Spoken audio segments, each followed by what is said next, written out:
My name's Ben Casey. I'm co-founder of The Chase. We started 30 years ago. How it came about was I was working in London at the time in education at the School of Communication Arts, and I had a call from a friend of mine who was a typesetting company in Manchester, and he'd done this several times, trying to persuade me to set up a design company under his wing that would, because there weren't any serious ones that he felt in Manchester. There was one or two smaller ones, but no one had done it as they were started in London. So we actually moved to Manchester. We're not from Manchester. So, but it was the land of opportunity, and it was great. The parent company, to our surprise, went into receivership, and so which left us stranded. So we had to buy ourselves from the receiver, and that was with my co-founder Lionel Hatch. We both put our houses on the line. They say that naivety is the driving force behind progress, and in this case it certainly was. I still have nightmares about that. But we put our houses on the line, and not only that, we had a month to find new premises. We couldn't get credit from suppliers because they'd missed out on some payment through the company going to receivership, and they were blaming us, whereas we lost out most of all. We had to buy ourselves from the receivers. So it was a difficult start. We learned to run a tight ship, and financially, as you can imagine.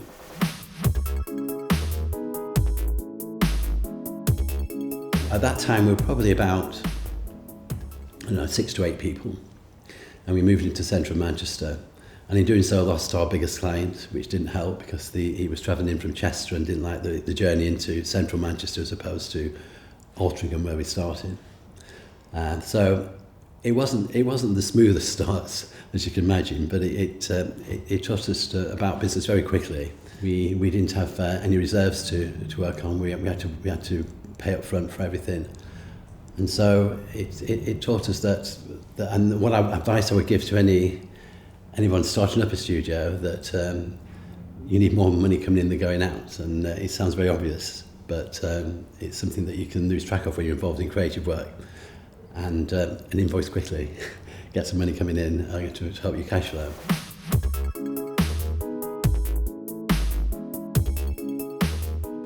When we first started out, we were like most companies. We had no work that we could rightly claim to be our own. So we needed a story to tell that explained how we were different and how we went about our work. And in itself, we wanted that to be a creative piece of work.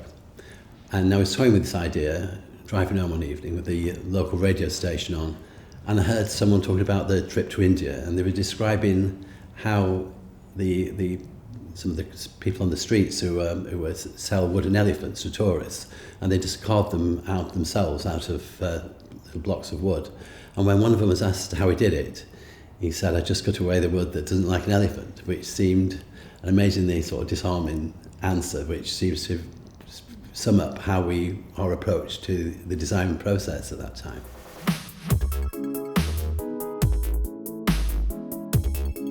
How that works within the process of design, I think has changed actually.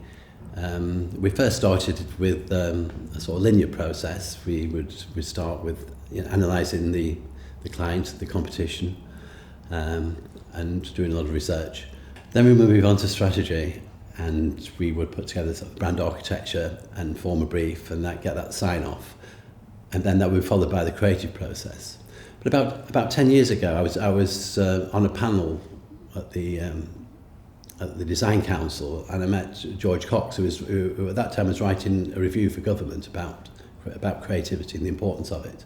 And his sort of summary of that was that as the challenge and as the competition grew from India and China, then the UK would have to use its creativity to keep ahead, because we are a creative nation. And so he saw that as a solution. And it wasn't just the product design or communication, it was how creativity could be used within a company, how they structure themselves and how they operate. So that really, I thought that was so interesting, in that it gave me more confidence about our reason for being. And that rather than being the bit at the end, which we've always been, I thought it should be more upfront and integrated into the strategy. And because I'm a big believer in design intuition, and I think that it can serve a big part in how we go about strategy. So rather than dealing with words, we would throw in some creative ideas at that point, not totally, but alongside. And often clients respond to that more than they do to the words and say that is us, that's what we're about. So that would then lead to us writing the words to fit the strategy.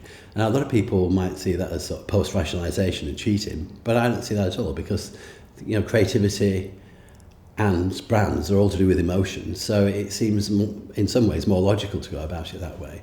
So that's what we. So now we do the work like that to find out what sort of animal we've got before we start cutting away and putting the grand architecture together.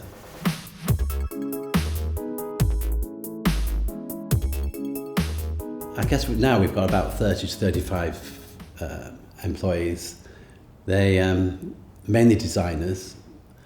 It varies because of we do take students on placement. We believe in that. Because from my educational background, I'm very keen to do that, and we've stayed at that. We've been at that size for quite a while. We've rather than we've never had an ambition to grow. We've just grown as and when as fit, as projects that come our way, and it seems to have levelled out to a certain extent like that. Although the way we have grown is to diversify into film and more recently into architecture. So that's how we see our way going in the future.